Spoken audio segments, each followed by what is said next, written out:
तो ये था पिछले 4 साल में जो प्रयास दिल्ली में हुआ, उसके आउटकम के रूप में मैंडेटरी क्लास 1 से लेके 8 तक फर्स्ट पीरियड दिल्ली के 1000 स्कूल में हैप्पीनेस क्लास होगी। और उसमें चीफ जस्टिस ऑफ इंडिया ने बहुत ये पूरी क्लिपिंग नहीं थी, लेकिन उन्होंने काफ़ी एक पॉजिटिव नोट इस रूप में दिया कि यदि हमारी जो जुडिशरी है उसकी एकेडमीज़ में भी हैप्पीनेस क्लासेस होने की ज़रूरत है, और यदि खुश होंगे तो लोग खुश होंगे तो हमारे पास इतने मुकदमे नहीं आएंगे, हमारा लोड कम हो जाएगा। तो इस बात पे लगभग सभी का, और कुछ बहुत सारी बातें हुई, लेकिन इस बात पे सभी का ध्यान चला गया है कि बेसिकली आदमी खुश नहीं है तो वो गलती करता है, खुश नहीं है तो वो किसी गलत तरीके से खुश होने की कोशिश करता है। और सारे संसार में सारे माँ बाप, टीचर्स, है ना, सारी हमारी धर्म, अध्यात्म, सब कुछ को यदि एक लाइन में समराइज़ करें और कोई चीज़ समझने और समझाने लायक है तो वो सुख है।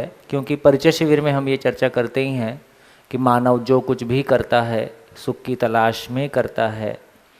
हमको सुख समझ में नहीं आया है तो सुखी होने के कोई गलत तरीके हमने स्वीकार लिए।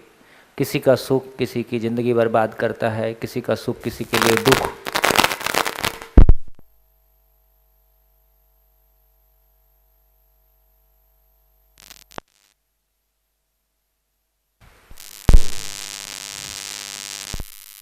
हेलो,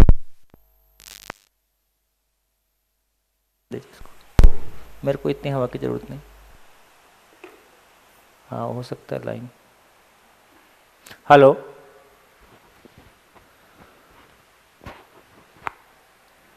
जी बढ़िया।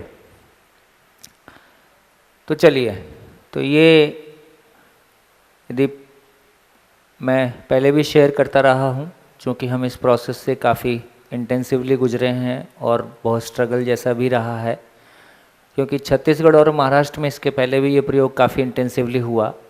मुझको बहुत हवा नहीं चाहिए, हल्का सा मिल जाए। लेकिन लगातार ये स्ट्रगल रही कि लोगों ने ये तो माना कि फिजिक्स और केमिस्ट्री एजुकेशन हो सकता है, इंग्लिश और मैथ्स एजुकेशन हो सकता है, लेकिन ये आदमी पे चर्चा एजुकेशन थोड़ी होता है। ये धर्म वालों का काम है, ये बाबाओं का काम है, ये अध्यात्म का काम है। ये कोई लोग विचार टाइप की कोई काम करते रहते हैं और ज़बरदस्ती उसको एजुकेशन में घुसाते हैं, ऐसा भी हम मानते हैं। कुछ लोग हमको ये मानते हैं कि ये आरएसएस का कोई नया जुगाड़ है और ये ज़बरदस्ती इसको एजुकेशन में घुसाना चाहते हैं। सबके मन में अलग अलग तरह की बातें हैं, लेकिन जो एक टिपिकल एजुकेशनिस्ट वर्ग है वो बिल्कुल ये मानने को तैयार नहीं है कि मानव के बारे किसी चर्चा को एजुकेशन में लाने की ज़रूरत है। गलती लोगों की भी नहीं है, क्योंकि जब भी आप मानव की क्लासरूम में चर्चा करोगे तो आप उसको किसी इज़म से लेके आओगे, और एक क्लास में सभी धर्म और जातियों के बच्चे बैठे हैं। जब आप किसी धर्म विशेष की चर्चा करोगे तो बाकी लोग उसका विरोध करेंगे। इसलिए कभी शिक्षा के बहुआकरण पे कोई बात हो जाएगी, और जब भी आप एजुकेशन पे बात करोगे उसमें चिन्ह, प्रतीक, कर्मकांड, है ना, इस तरह के भी। जब दिल्ली में सरकार आने की बात हुई थी तो मनीष भाई करीब 2007 से लेकर 10 तक इस प्रोसेस से गुजरे, तो उन्होंने लोगों को बार बार कहा कि यदि हम सरकार लाएंगे तो हम शिक्षा में अपनी ज्ञान परंपराओं को लाएंगे। जैसी शिक्षा सरकार आई तो लोगों ने अप्रोच करना शुरू कर दिया कि आप तो बोले थे ध्यान करवाओ हमारा। तो उन्होंने कहा कि सब कराएंगे। तो मेरी क्लास में मेरा टीचर और मेरे बच्चे सभी धर्म और जातियों से हैं। तो आप कोई चिन्ह, प्रतीक, कर्मकांड, माला, वेशभूषा विशेष में नहीं आएंगे, कोई गुरुजी का फोटो नहीं लगाएंगे, है ना, क्योंकि ये क्लासरूम है। अब आप जो ध्यान करवाना चाहते हैं करवा दीजिए। तो कोई नहीं आया, कोई नहीं आया, और इसमें कोई पैसा भी नहीं है। दिल्ली में जब ये सब काम शुरू हुआ था, मैंने पहले भी शेयर किया था कि लगभग 500 ऑर्गेनाइजेशन आई जिन्होंने कहा कि हमारे पास कोई हैप्पीनेस कंटेंट है। तो ये तय हुआ कि 500 में से किसको चुने, कैसे चुने। तो बहुत सिंपल सा तरीका लगा दिया गया, क्योंकि हम यदि काम करते हैं देश भर में तो बिना किसी आर्थिक अपेक्षा के काम करते हैं। तो हमने कहा भाई पैसा नहीं मिलेगा, अब आ जाओ। तो 500 में से 5 बचे, तो काफ़ी सारी छटनी अपने आप हो गई।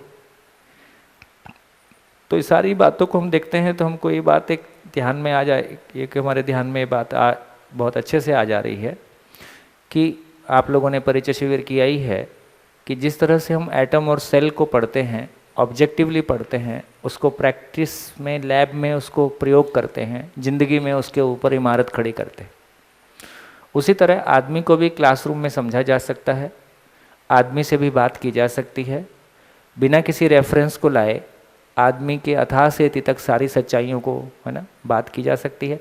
पहले भी तमाम जो भी कुछ हमने धर्म और तमाम चीज़ों के नाम पे बहुत सारी चीज़ें की हैं, उसमें बहुत सारी अच्छी बातें हैं, लेकिन उसको यदि हम एजुकेशन में लाना चाहते हैं तो शायद आस्था का धरातल एजुकेशन में नहीं उतारा जा सकता, क्योंकि जब भी हम एजुकेशन की बात करते हैं तो उसका प्लेटफॉर्म अलग है, वो यूनिवर्सल है, लॉजिकल है, प्रैक्टिसेबल है, रेप्लिकेबल है और वेरीफाइबल है। तो यदि कोई बात इन मापदंडों पे खरी उतरती है तो उसको फिर एजुकेशन में लाने में दिक्कत नहीं है। और हमारे लिए भी ये खुशी की बात रही कि दिल्ली का पूरा मंच काफ़ी, जिसको कहना चाहिए कि बहुत संवेदनशील होता है और किसी भी बात पे लगातार कोई बात खड़ी होने की संभावना बनी ही रहती है, लेकिन सभी धर्मों के लोगों ने, सभी जातियों ने, सभी तरह लोगों ने अप्रिशिएट किया, क्योंकि जो भी लोग आए उनकी ज़िंदगी में कोई परिवर्तन आया, उनकी फैमिली में कोई परिवर्तन आया और उनको ये भी दिखाई दे गया कि इसमें किसी तरह किसी भी धर्म और जाति, देश और सीमाओं के पार ज्ञान की वैसे भी कोई सीमा नहीं होती है। ज्ञान तो यूनिवर्सल होता है, ज्ञान भारतीय भी नहीं होता है ना। तो जिन मापदंडों पे हम शिक्षा के रूप में काम कर रहे थे, मानव को उस सीमा में लाया जा सकता है, ये एक खुशी की बात रही। और धीरे धीरे इन चीज़ जर्नी को हम आगे बढ़ता हुआ देख रहे हैं। यहाँ से हम अपनी जर्नी को शुरू करते हैं। तो ब्रेक के पहले हमने जितनी बातचीत की है, उस सब को सुन के आप लोगों के मन में क्या चल रहा है? फिर से बोल देता हूँ, कथा चल रही कि क्लास चल रही? कथा है कि क्लास है? क्लास और कथा में क्या अंतर है? कथा सुनी जाती है, माइक दो, इधर माइक दो, काम की बात बोल रहे, जो काम की बात बोलेगा उसको माइक देंगे।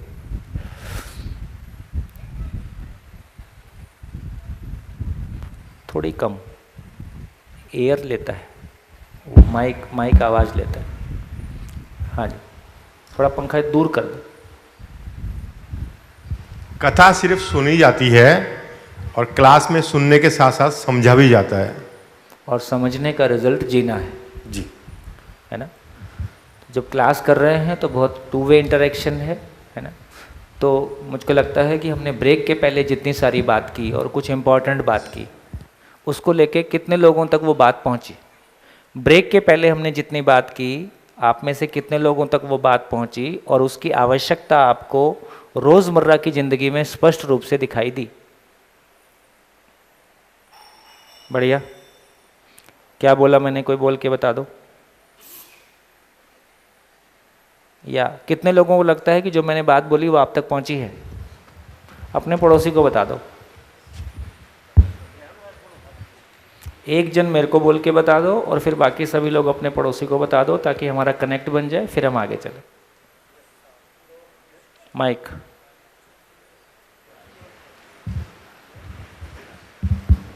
तो ब्रेक के पहले जो कार्य हुआ, इसमें यूनिवर्सल एजुकेशन की बात हुई। माइक थोड़ा दूर कर लीजिए। यस, यूनिवर्सल एजुकेशन की बात हुई और कई ऐसी बातें हैं, जैसे रोना यूनिवर्सल है, हंसना यूनिवर्सल है, ऐसे जीना भी यूनिवर्सल है। और धर्म, जाति और सबके चलते whole universe is like divided and सारा मानव जात जैसे भटक गया है। तो उसको ये सार्वभौम मानवीय शिक्षा और ये जो 4 पॉइंट है, उसके जरिए एक ऐसी व्यवस्था हो सकती है जिससे हैप्पीनेस का साम्राज्य बनेगा। बढ़िया। जैसे साइंस का एजुकेशन इंडियन और जापानीज है कि साइंस यूनिवर्सल है? भाई आप अपने बच्चे को एडमिशन दिलाते हो तो प्रिंसिपल को नहीं बोलते हो कि आप मेरे बेटे को नेपाली साइंस पढ़ाओगे कि जर्मन साइंस पढ़ाओगे, ऐसा नहीं बोल रहे। साइंस मतलब साइंस ही है। इसका मतलब है कि जिस तरह से हम एटम और साइंस मतलब एटम और सेल, है ना? तो जिस तरह से हम एटम और सेल को यूनिवर्सल ग्राउंड पे पढ़ सकते हैं, समझ सकते हैं, प्रैक्टिस कर सकते हैं, उसी तरह से क्या मानव को भी उसी लेवल पे हम कर सकते हैं। तो मानव की एजुकेशन भी यूनिवर्सल हो सकती है, ये बात आपने कहने की कोशिश की। तो यहाँ तक हम लोग आए। आगे चलो, आगे बढ़ें, चलिए। तो देखिए आगे बढ़ते हैं। आगे बढ़ने में यदि पूरे परिचय शिविर को समराइज करें और 2 लाइन में कहें तो क्या बोलेंगे? पूरे परिचय शिविर को समराइज करें या पूरे दर्शन को ही समराइज करें और 2 लाइन में कहें तो क्या बोलेंगे?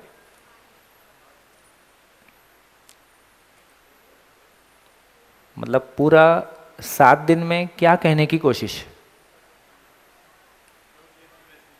क्यों जीना, कैसे जीना है एक तरीका, और शिक्षा का मानवीयकरण दूसरा तरीका, और है एग्जिस्टेंस इज को एग्जिस्टेंस तीसरा तरीका, और व्यवस्था में जीना चौथा तरीका, और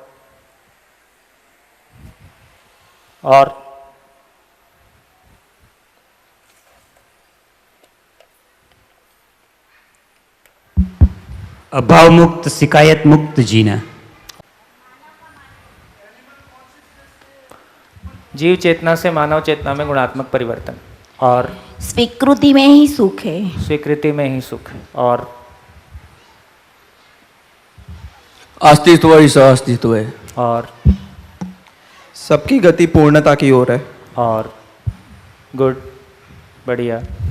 खुद में बदलाव लाने की बात है। खुद में बदलाव लाने की अगर बात है। हर आदमी खुद में बदलाव लाए तो पूरी सृष्टि में बदलाव आ जाएगा। चलिए मान लेते हैं। और इंसानियत की पहचान, और हर मानव अपने अपने महत्व को जानकर ही तृप्त होगा। बढ़िया। और हर इकाई स्वयं में व्यवस्था और समग्र व्यवस्था में भागीदार है, और सब सुखी हो सकते हैं, और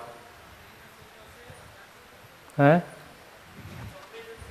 संवेदनशीलता से संज्ञानशीलता की ओर, और शासन से व्यवस्था की ओर, और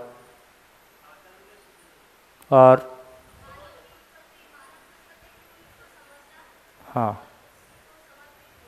मानव की उत्पत्ति क्यों हुई और उसको समझकर जीना, और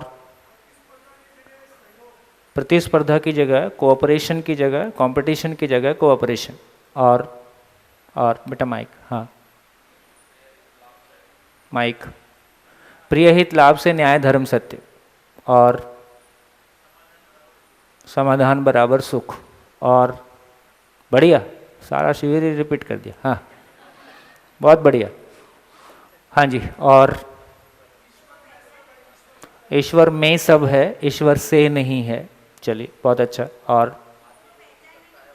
है हाँ, चीज़ों को पहचानना ही नहीं है, जानने से काम चलेगा।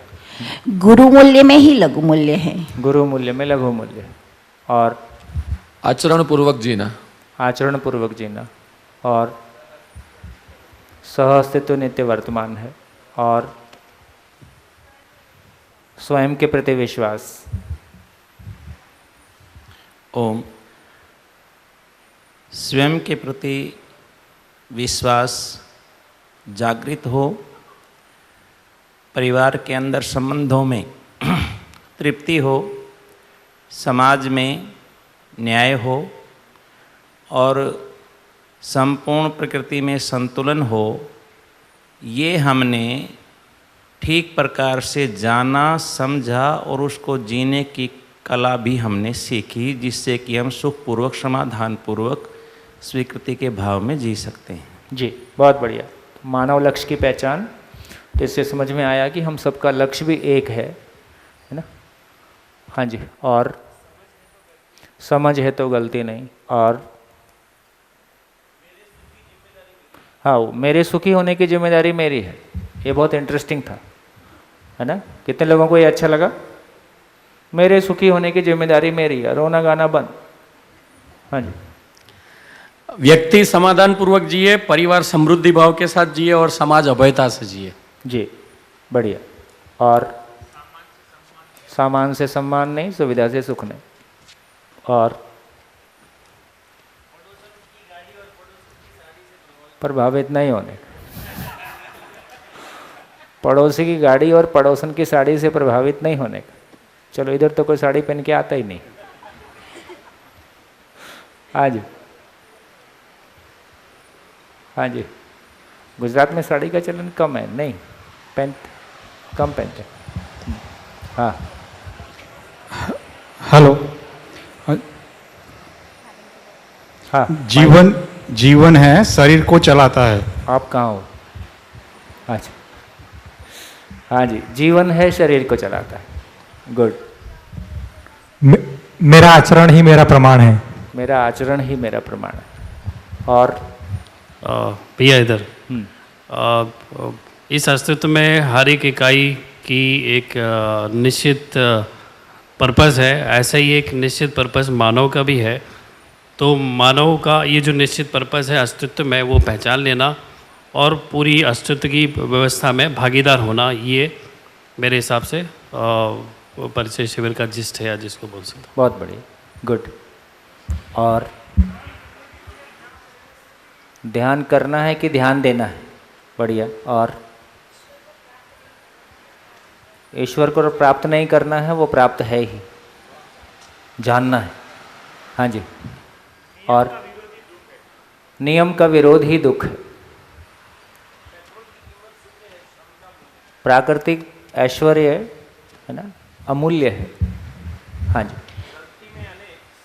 सही में एक, गलती में अनेक। मेरी अक्षमता का प्रमाण ही क्रोध है। मेरी अक्षमता का प्रदर्शन ही क्रोध है। अपने अस्तित्व में सबके जीने की व्यवस्था है।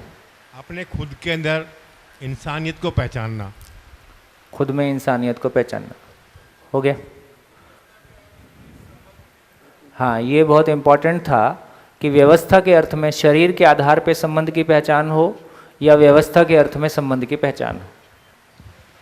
ये बहुत कुछ चीज़ें थी जो बिल्कुल शिफ्ट देने वाली थी हमारी पूरी मान्यता को।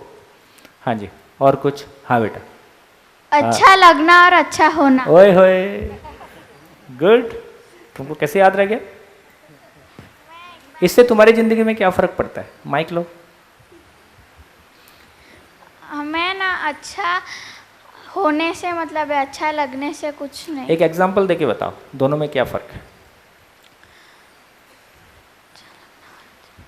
अगर हम लोग अच्छे तैयार होते हैं और एकदम अच्छे लगते हैं, पर वो हमारे स्वभाव से रिलेटेड है। थोड़ा सा और। जैसे आप बहुत अच्छे दिख रहे हो, है ना? आज कौन पहले बोला था ये ड्रेस पहनने के लिए?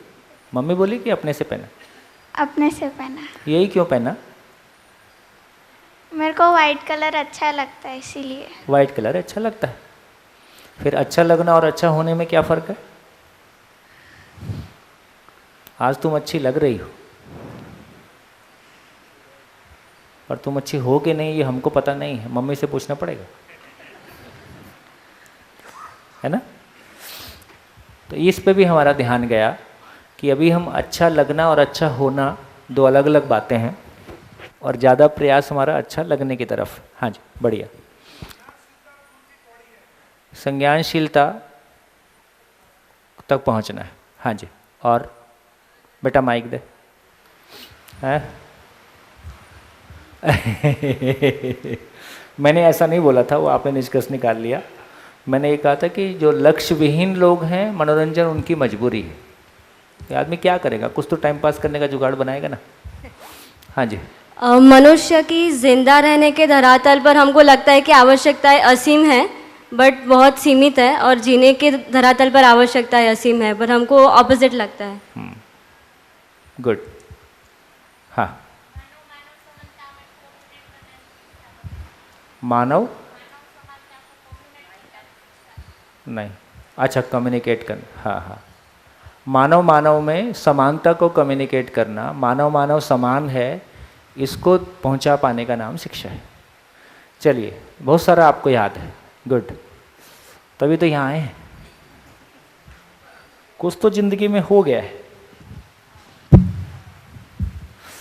देखिए, मैं जो कहना चाहता था, 2 लाइनें कहना चाहता था। पूरे शिविर में एक तो ये समझ में आया कि जो मानव है वो जीवन और शरीर 2 वास्तविकताओं का साथ साथ होना है, और शरीर मेल या फीमेल है। पूरे शिविर में देखा जाए तो 2 लाइन ही कही जा रही हैं। आपने जितनी सारी बातें कही वो सारी बातें इन 2 बातों की समझ है ना, लेकिन मूल रूप में 2 बातें समझने की कोशिश की जा रही है। एक तो ये कहा कि धरती का हर एक मानव जीवन रूप में कोई एक ही जैसी चीज है, और शरीर स्त्री या पुरुष है, शरीर गोरा या काला है, ये 2 अलग अलग चीज़ें हैं। शरीर माँ बाप से पैदा होता है, जीवन का होना माँ बाप से पैदा होना नहीं है, इसकी चर्चा करेंगे। दूसरा ये कहा कि कोई भी इकाई अस्तित्व में है, कोई भी इकाई, कोई भी यूनिट, एकम अस्तित्व में है, तो वो इकाई अकेले नहीं है, वो मूल ऊर्जा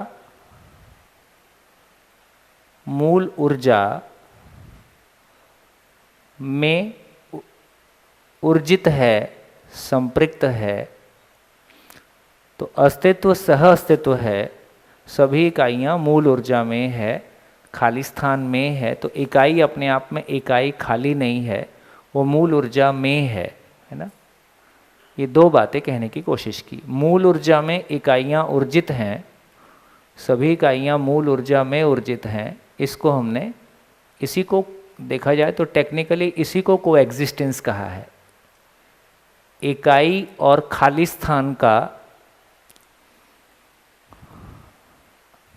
इकाई को खाली स्थान से बाहर निकाल सकते, तो इकाई और खाली स्थान को अलग अलग नहीं किया जा सकता, है ना। ये हमेशा खाली स्थान इकाई से आर पार है, इसको अलग अलग नहीं किया जा सकता। इन दो वास्तविकताओं के साथ साथ होने का नाम इकाई है, इसको हमने पहचाना। तो बेसिकली देखा जाए तो पूरे शिविर को केवल हमने 2 लाइन में कहा कि सभी इकाइयाँ मूल ऊर्जा में ऊर्जित हैं। मानव के रूप में पहचाना कि जीवन और शरीर के रूप में 2 अलग अलग वास्तविकता है। यदि दुनिया में जितना सारा कन्फ्यूज़न है वो कहाँ पे है, सारे कन्फ्यूज़न को यदि लोकेट करने की कोशिश करें तो कन्फ्यूज़न है कहाँ पे है? तो सारा कन्फ्यूज़न एक तो इस पॉइंट पे है कि शरीर के बियॉन्ड जो रियलिटी है, ये रियलिटी क्या है। कन्फ्यूज़न की जो जगह है, देखिए विज्ञान में ये मानते हैं कि ब्रेन शरीर को चलाता है, ठीक हो गया। उसमें भी कंट्राडिक्शन आपको मिलेगा कि अधिकांश डॉक्टर किसी धर्म के प्रति समर्पित होते ही हैं। तो किसी एक लेवल पे वो लॉजिकल माइंडसेट की हम बात कर सकते हैं, किसी एक लेवल पे हम भी मानते भी हैं कि कुछ होता है। लेकिन दूसरी तरफ देखेंगे तो विश्व के सभी धर्मों में एक समानता है कि सभी ने ये माना है कि शरीर को चलाने वाली कोई वास्तविकता अलग है। इस रूप में सभी धर्म समान है। कोई इसको रूह बोले, स्पिरिट बोले, आत्मा बोले, है ना, या एनर्जी बोले, तो नाम हमने अलग अलग दिए हैं, लेकिन सभी धर्मों में ये एक समानता है कि शरीर को चलाने वाली मानव केवल शरीर नहीं है, शरीर को चलाने वाली कोई वास्तविकता और भी है। उसको सुख बोला, कारण शरीर बोला, उसको आत्मा बोला, उसको रूह बोला, उसको, है ना, 36 नाम दिए होंगे, लेकिन ये भी समानता हमको दिखाई देती है। लेकिन ये क्या चीज़ है, कहाँ से आ गया, माँ बाप से पैदा हो गया, शरीर से पैदा हो गया, कहाँ से पैदा हो गया, तो एक तो इसको लेके कन्फ्यूज़न है। एक तो ये है कि इसको मानना है कि नहीं मानना है, ये एक कन्फ्यूज़न है। जैसे विज्ञान में हम मानते ही नहीं है कि ऐसी कोई चीज़ होती है, ब्रेन ही शरीर को चलाता है, शरीर ही सब कुछ होता है। विज्ञान में हमने ये माना कि शरीर ही सब कुछ होता है और केमिकल लोचा ही सारा विचार और भाव की दुनिया है। जो मानव में विचार और भाव की दुनिया है वो केमिकल लोचा है, ऐसा माना। यदि किसी ने ये माना कि ये होता तो है, ये जो होता है फिर ये चीज़ क्या है, जैसे पेन क्या चीज़ है,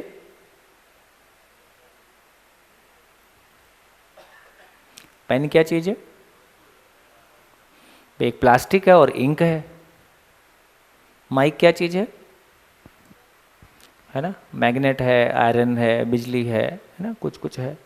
तो हमको पता है कि हम जब कुछ भी कह रहे हैं तो स्टूल क्या चीज़ है, लकड़ी है। तो फाइनली हर चीज़ के बारे में हमको पता है। दिल क्या है, कोशिकाओं से बनी हुई एक रचना है जो ब्लड को पंप करता है।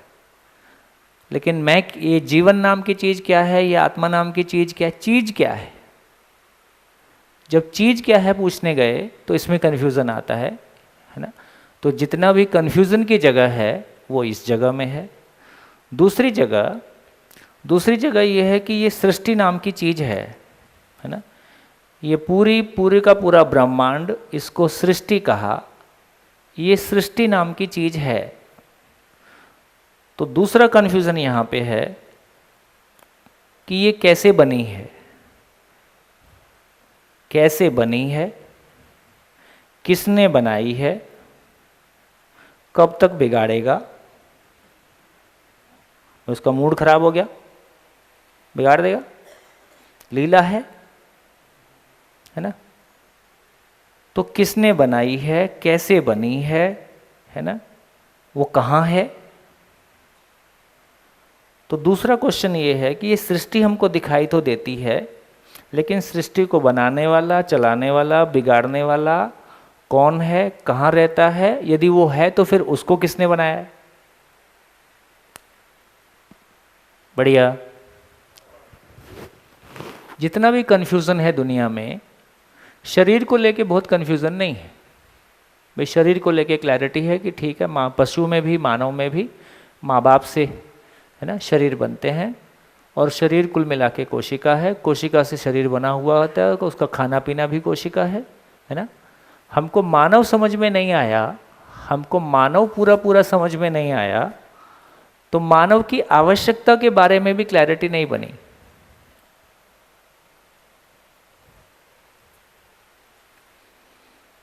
मानव समझ में नहीं आया तो मानव की आवश्यकता के बारे में भी क्लैरिटी नहीं बनी।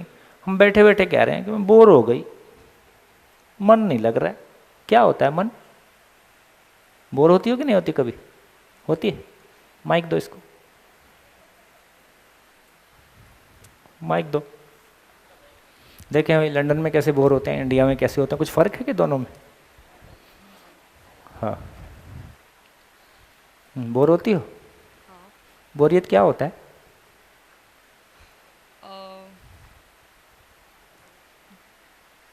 जब पता नहीं है क्या करना है, ऐसे ही बैठे हैं आइडली, कुछ कर नहीं रहे हैं। बोरियत कोई बहुत बड़ा दुख है? नहीं, दुख तो नहीं, दुख नहीं है, यही बोरियत है। ऐसा नहीं, ऐसा भी नहीं लग रहा है। तो बोरियत क्या होता है?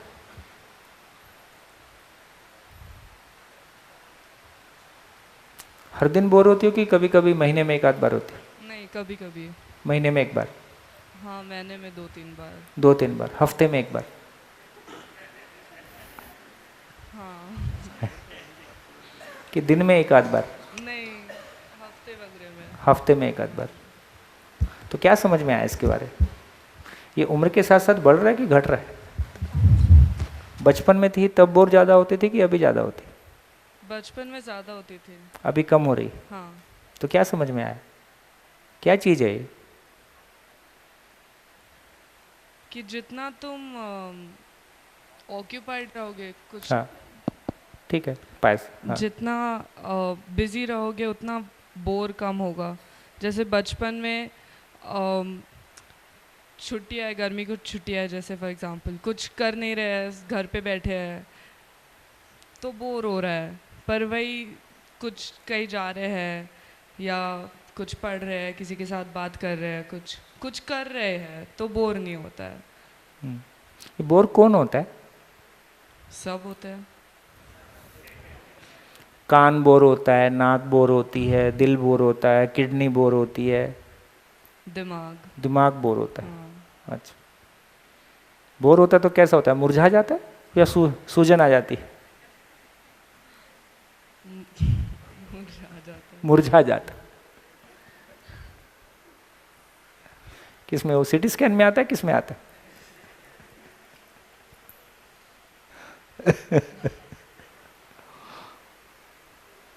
ऐसा वो तुम कहाँ, मतलब ये बोर कौन हो रहा है? और वो हो रहा है तो वो एक्चुअली कुछ हो रहा है कि मेरे को कुछ पता चल रहा है? कुछ पता चल रहा है। पता तो चल रहा है, पर वो कौन हो रहा है ये समझ में नहीं आ रहा है ना? तो मान लिया हमने सिम्टम ठीक भी कर लिया, अब खाली बैठे थे तो कोई काम करना शुरू कर दिया, अब ये दोबारा होगा कि नहीं होगा? होगा। इससे कैसे बचेंगे? 24 घंटे आदमी काम भी तो नहीं कर सकता, और काम ही करके कोई पर्पज़ ना हो तो काम करके भी क्या करेगा? फिर काम करके और फ्रस्ट्रेशन में जाएगा, इतनी लाइफ चलेगी। जैसे शिविर में अधिकांश लोग क्या बोलते हैं, शिविर में अधिकांश 50 के ऊपर ये लोग बोलते हैं बहुत दर्द के साथ, पहले क्यों नहीं मिले। रो देते हैं ना कई लोग, तो आंख में आंसू भर के रो देते हैं, 25 के थे तब मिले होते, अब हम तो 5 में भी मिलना चाहते हैं। बैठे। तो इससे हमको पता चलता है, देखो शरीर की भूख लगती है तो हम खाना डाल देते हैं, है ना? भूख लगी तो हमको पता चलता है तो हम शरीर को खाना खिला देते हैं। बोर हो जाते हैं तो क्या डालें इसमें?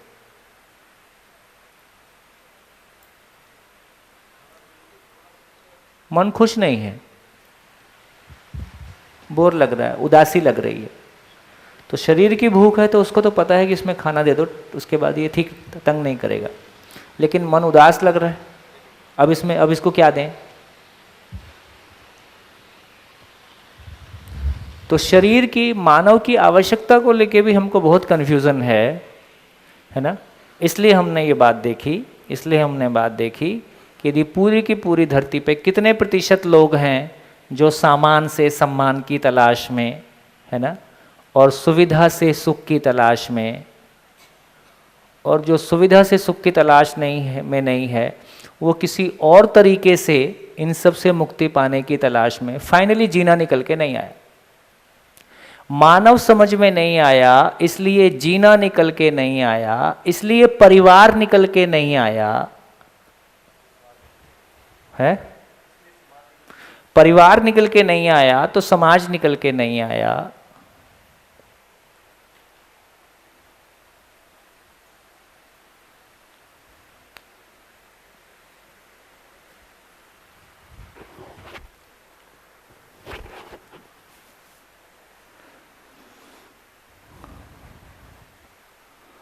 तो पहले भी कहा गया कि हमारे पास, तो ये तो हमारी क्लैरिटी है कि मानव सुखी होना चाहता है, इसमें तो दिक्कत नहीं है।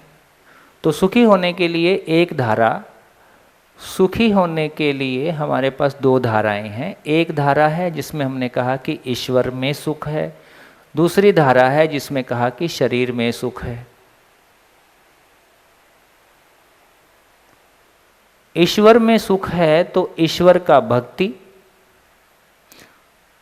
उसके लिए संसार से विरक्ति, उसके लिए न्यूनतम में जीना। ये एक मॉडल निकलता है। हाँ, है ना? दूसरा मॉडल निकलता है कि यदि शरीर में सुख है तो सुविधा से सुख, और सुविधा के लिए संग्रह के लिए अधिकतम में जीना है। तो एक मॉडल है जिसमें हम कह रहे हैं कि न्यूनतम में जीना है, दूसरा मॉडल है जिसमें हम कह रहे हैं कि अधिकतम में जीना है। जो मैं लिखता रहता हूं उसको बड़ा कर दिया करो, है ना? अभी जैसे जो मैं लिख रहा हूं, जहां मैं लिख रहा हूं उसको फोकस करके उसको बड़ा कर दो, है ना?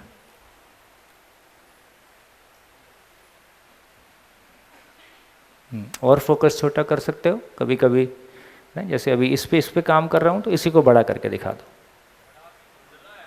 है? थोड़ा सा फोकस और बढ़ाओ इसको, और नहीं है? अच्छा, वो आपके पास, ओहो, ठीक हो गया। तो हमारे पास दो धाराएं हैं, है ना। इसको, एक को बोला आदर्शवाद, इसको बोला आदर्शवाद।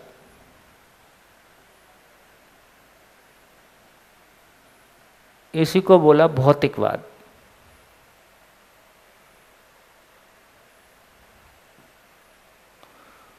तो आदर्शवाद के अनुसार न्यूनतम में जीना, और आदर्शवाद के अनुसार संसार अपने आप में माया है, इसलिए उसकी समस्या भी माया है। इसलिए बेसिकली समाज और संसार से, व्यवस्था से हमारा कोई लेन देन होता नहीं है ज़्यादा। उससे हमने उससे जूझने की कोई आवश्यकता है ना। दुख रूप है, उसको छोड़ के चले। क्यों बना था? इधर सब कुछ यदि अधिकतम में मैं जीना चाहता हूं तो ये व्यवस्था की ओर जाएगा कि अव्यवस्था की ओर जाएगा? तो एक तरफ अव्यवस्था है, एक तरफ व्यवस्था की चर्चा ही नहीं है, तो वो अपने आप बाय डिफॉल्ट अव्यवस्था में चला गया। जिसको ध्यान नहीं दूंगा वो व्यवस्था की ओर जाएगा कि अव्यवस्था की ओर जाएगा?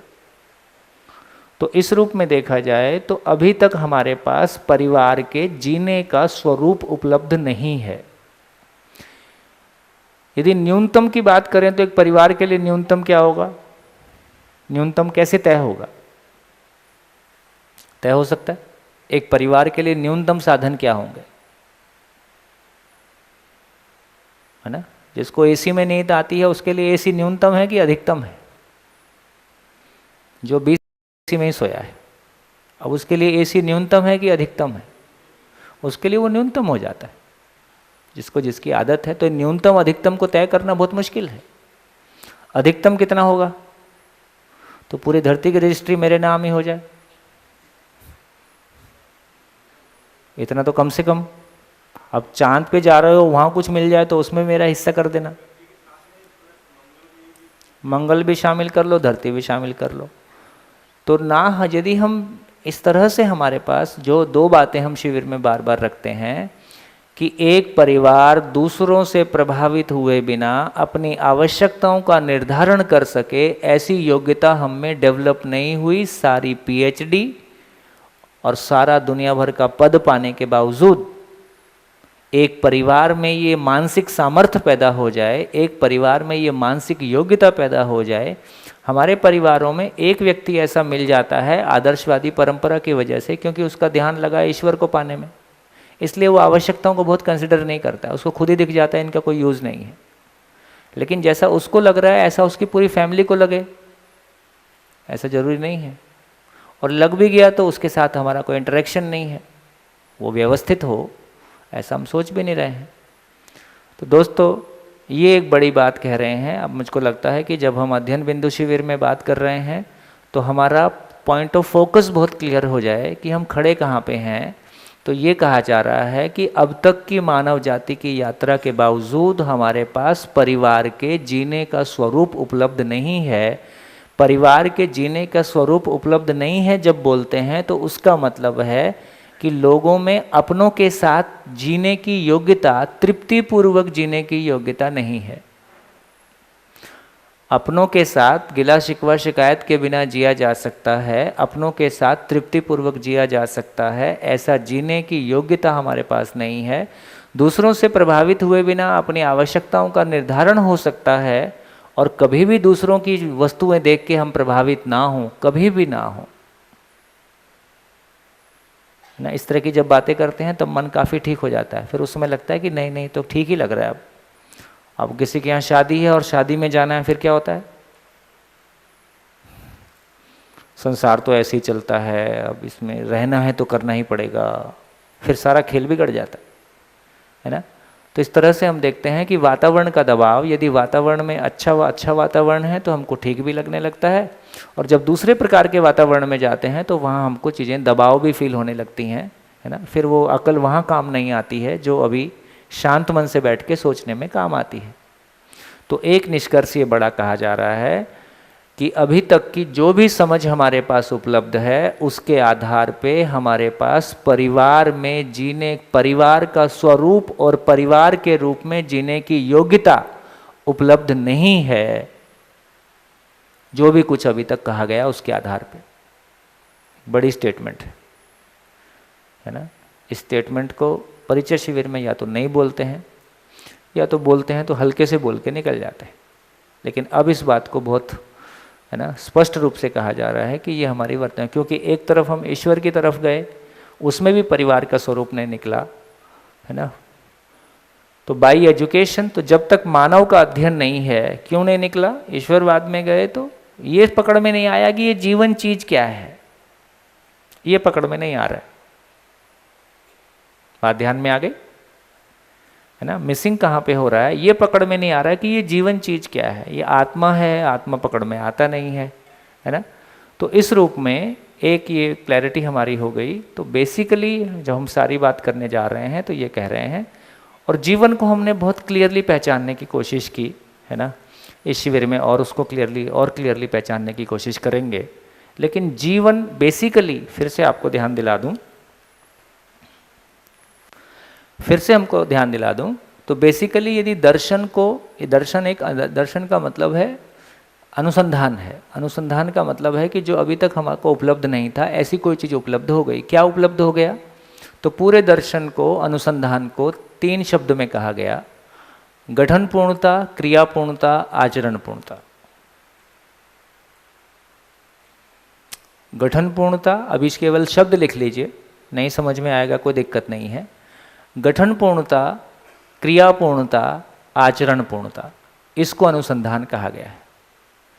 पूरा का पूरा मध्य दर्शन सहअस्तित्ववाद में समझने लायक बात क्या है या वो क्या कहना चाहता है, तो 3 शब्द कह रहा है: गठन पूर्णता, क्रिया पूर्णता, आचरण पूर्णता। इसको समय आने से समझेंगे। लेकिन ये किसके बारे में कहा गया? ये इस बारे में कहा गया कि ये जीवन आया कहाँ से, जीवन है क्या चीज़, तो जीवन क्या चीज़ है, इसकी वर्तमान स्थिति कैसी है, आगे क्या होने वाला है। तो जीवन के बारे, जीवन की कंप्लीट क्लैरिटी हो जाए कि ये कहाँ से आया, कैसे बना, इसकी वर्तमान स्थिति क्या है, और आगे जैसे शरीर के बारे में हमको पता है ना, शरीर कहाँ से आया, माँ बाप से आया। अभी वर्तमान स्थिति कैसी है, वर्तमान स्थिति कैसी है शरीर की, मेल है कि फीमेल है। और वर्तमान स्थिति कैसी है, 50वां मना दिया कि 40वां मना दिया कि 20वां मना दिया कि, है ना, उसकी कोई आयु है। तो शरीर मेल या फीमेल है, उसकी कोई आयु है, और कल क्या होने वाला है, ये मरने वाला है।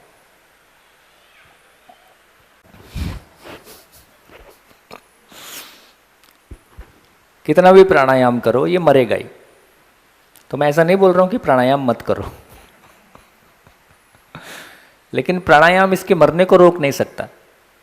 दुनिया का कोई डॉक्टर इसके मरने को नहीं रोक सकता, दुनिया का कोई आयुर्वेदाचार्य इसके मरने को नहीं रोक सकता, क्योंकि ये मरण धर्म ही है।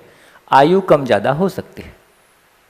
तो शरीर के बारे हमको पता है, ये माँ बाप से पैदा होता है, पशु में भी पैदा होता है, ये मेल या फीमेल होता है। इसकी आयु मानव में लगभग 100 साल है। इसको यूज़ करो, मिसयूज़ करो, है ना। तो कुल मिला के इतना खेल है। लेकिन मेरा खेल कैसा है, मैं क्या चीज़ हूँ,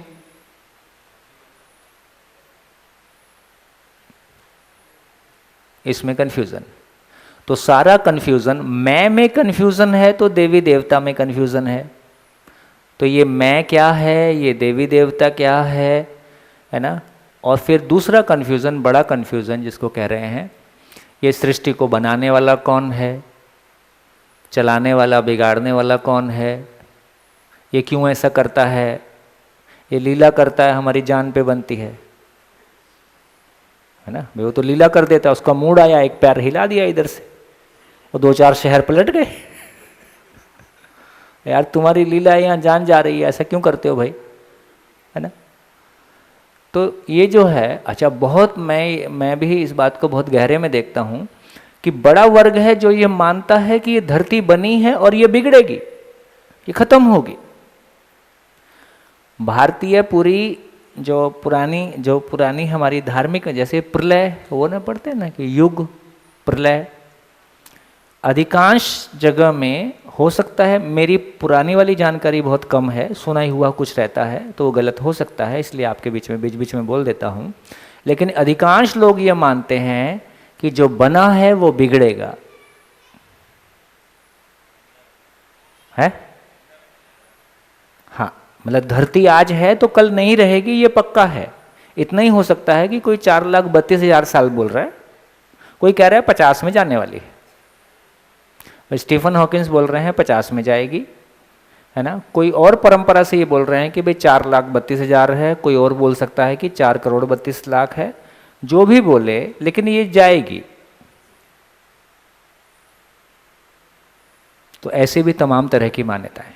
अब जब ये 50 साल में जाने वाली है तो यार जो खुश होने के लिए करना है कर लो, है ना। तो जिसको जिसमें सुख मिलता है, देखो सब खत्म होने वाला है, तो जिसको जिसमें सुख मिलता है अच्छे से कर लो। हेलो, मेरा तो है। हाँ, ये कहाँ शोर मच रहा था इतना? हाँ अच्छा, पंखे शोर मचा रहे, तो ये ठीक हो गया। अब ये गहरी मान्यता में वाकई में कोई सच्चाई है कि नहीं है, इसको कैसे जांचें? तो इस तरफ का तो मैंने 2 कन्फ्यूज़न की जगह आपको बता दी। इन 8 दिनों में हम कहाँ क्या क्या चीज़ें हैंडल करेंगे। तो एक तो ये सृष्टि किसने बनाई, यदि कोई है तो फिर उसको किसने बनाया, ऐसा भी प्रश्न उठता है कि नहीं उठता? तो इस तरह से यदि मूल में जाएंगे तो ऐसा बहुत सारा कुछ फंसा हुआ है। यदि उस बारे में हमारी बहुत क्लैरिटी नहीं बनती है तो हमारा जीना और हमारा सोचना और हमारा तमाम जो भी कुछ संसार है वो कन्फ्यूज़न के दायरे में बना हुआ है। बढ़िया। तो इतनी चर्चा में हमने क्या चर्चा किया? इतनी सारी बात करके हमने क्या कहने की कोशिश की है? दो कन्फ्यूजन वाली 2 बात है, एक हाँ। तो जीवन और सृष्टि दोनों। हाँ, जीवन और इसको बनाने वाली चीज, मतलब जीवन और सृष्टि को बनाने वाला जो जीवन और ईश्वर, यदि मूल में जाएंगे तो कन्फ्यूज़न 2 ही जगह बड़ा है कि ये जीवन और ईश्वर की जगह में सारा कन्फ्यूज़न है। जब जीवन में कन्फ्यूज़न की बात करते हैं तो सशरीर और मरने के बाद क्या होता है, फिर उसी में देवी देवता और तमाम चीज़ें उसमें आ जाती हैं। तो ये रहा हमारा संसार कि जहाँ हमारा कन्फ्यूज़न है। इतना कन्फ्यूज़ रहते हुए फिर हम जी रहे हैं, तो क्या करते हैं? फिर जी रहे हैं कि जिंदा है? जिंदा। तो ज़्यादा बड़ा वर्ग वो है जो खा पी के कुछ खाने पीने का जुगाड़ हो गया और जिंदा रह गया, और बच्चों के जिंदा रहने का जुगाड़ हो गया, चलो भाई जिम्मेदारी पूरी हो गई। तो ऐसा करके गाड़ी आगे चल रही। क्या करें? क्या करें? क्या करें?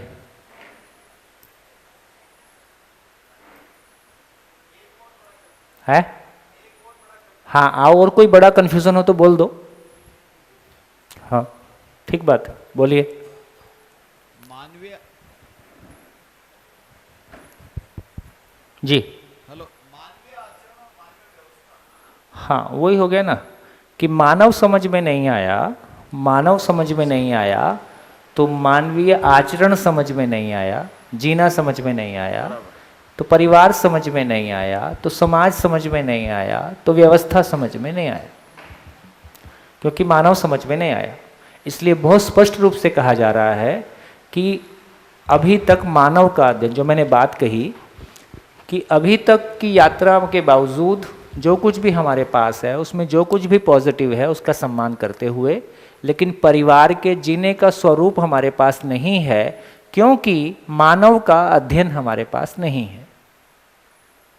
तो क्या स्थिति है अब तक हमारी कि मानव का अध्ययन नहीं है। एक तरफ ईश्वर का अध्ययन करने गए, एक तरफ शरीर का भी अध्ययन हमने किया है। तो शरीर का अध्ययन किया, ईश्वर का अध्ययन किया, मानव मिसिंग है। मानव का अध्ययन नहीं हुआ, इसलिए मानव की आवश्यकताएं समझ में नहीं आई, इसलिए परिवार नहीं बसा, इसलिए समाज नहीं बसा, इसलिए एजुकेशन भी ठीक नहीं है, कानून भी ठीक नहीं है, न्याय भी ठीक नहीं है। कोर्ट में न्याय होता है कि फैसला होता है? फैसला होता है। तो उसको फैसला ले बोले कि न्यायालय बोले? गया ये भी। तो ज़्यादा है नहीं। जब भी आप आदमी के बारे कोई बात करोगे ना तो इतने बड़े बड़े तंत्र, इतनी बड़ी बड़ी उनकी है ना ढांचे, लेकिन उसमें समझ के रूप में ढूंढने जाओगे तो चीज़ें खाली हैं। उस खालीपन को ही हम समस्याओं के रूप में भुगत रहे। तो ये एक महत्वपूर्ण बात है। तो एक यहाँ बहुत महत्वपूर्ण बात जो आ गई कि मानव का अध्ययन नहीं है, इसलिए सूत्र के रूप में शिविर में रिपीट होता है कि मानव का अध्ययन ही शिक्षा का मानवीयकरण है, ह्यूमनाइजेशन ऑफ एजुकेशन। मानव का अध्ययन ही शिक्षा का मानवीयकरण है। सर आज से 40 साल पहले मानव का तो अध्ययन मुझे मालूम नहीं है, लेकिन परिवार और माइक नहीं चल रहा आपका। ये माइक इतना स्लो क्यों है? माइक कौन देख रहा है? माइक देखो तो स्लो है माइक। बेटा दूसरा दे दे। हेलो हेलो हेलो ये ले लो। हाँ जी। आज से 40 साल पहले हाँ मानव का तो मुझे ज्ञान नहीं है, लेकिन परिवार और समाज मैंने देखे हैं अपनी आंखों से। हाँ संबंध देखे मैंने बहुत अच्छी तरह से, और संबंधों में प्रगाढ़ता देखी हुई है। कई बार आप पिछले शिविर में बात करते थे तो बोलते थे कि एक टाइम था जब हम आज्ञाकारी पुत्र हुआ करते थे, और आज जमाना है कि हम आज्ञाकारी पिता है। तो उसमें आपकी बातों इसलिए हम लोग को समझ सबसे ज़्यादा मिली कि समझने के अलावा हमारे पास कोई ऑप्शन ही नहीं था। यस, बिल्कुल आप सही कह रहे हैं। हमारी तो कभी चली नहीं। लेकिन उसमें ऐसा भाव लगता था जैसे आपकी बात में कि उसमें कुछ भय का असर था। भय का? हाँ। और क्या? लेकिन भय नहीं, मेरा व्यक्तिगत मानना है कि भय नहीं था। हमारे बड़ों के प्रति, हमारे माता पिता या उनके माता पिता के प्रति एक सम्मान की भावना होती थी। मैं मेरा व्यक्तिगत बता रहा हूँ, एक सम्मान की भावना होती थी जिससे हम उनका आदर करते थे। उनके सामने हम किसी बात का तर्क संगत जवाब नहीं देते थे। शायद वो आज नहीं है। तो ये अच्छी बात है कि खराब बात तो है? 40 सामने हम किसी का सम्मान करते हैं, वो कोई सही बात नहीं बोल रहा है और हम उसके सामने नहीं बोल पा रहे हैं, ये अच्छी बात है कि खराब बात है? ये अच्छी सम्मान कर रहे तो अच्छी। अरे सही वही अपने पिता के ढंग से ना सोचो, पुत्र के ढंग से सोचो। पिता की जगह खड़े होकर सोच रहे हो। अच्छा, अरे भय बिन होय न प्रीत, ये बहुत स्टैंडर्ड एक्सेप्टेंस था। भय बिन होय न प्रीत। अरे तुम मेरे को भयभीत करोगे, मैं तुमको प्यार करूंगा? नहीं, ये हो नहीं सकता है। तो पिछले 40 साल में शिक्षा का स्तर किस रूप में बोलूं कि बहुत बढ़ा है। जब मैं पढ़ता था 5वीं क्लास में तो शायद 5वीं का स्कूल भी मेरे गांव में नहीं था, और आज शायद सेकेंडरी और कॉलेज तक आ गया है, और इतना एजुकेशन हाई लेवल पे चला गया है। लेकिन परिवार खत्म हो गया और समाज खत्म हो गया, तो शिक्षा से तो परिवार और समाज नहीं आया, न संबंध आया। हाँ, तो लेकिन ये भी ध्यान रखेंगे कि जहाँ अभी स्कूल नहीं है वहाँ भी परिवार है, ऐसा नहीं है भाई। आदिवासी समाज में तो स्कूल अभी भी नहीं पहुँचा, वहाँ भी कोई परिवार है, ऐसा नहीं है। तो इसका मतलब है कि कहीं कहीं किसी परिवार विशेष में, किसी एक जगह विशेष में, किन्हीं आस्थाओं के प्रभाव में कुछ जगह अच्छा रिलेशन, अच्छे का मतलब है कि कुछ जगह एक सम्मान की कोई जगह बनी हुई थी। लेकिन लार्जर कैनवस पे देखें, क्यों टूट गया भाई सब? इतना अच्छा था तो सम्मान के नाम पे झेल रहे थे, झिला रहे थे।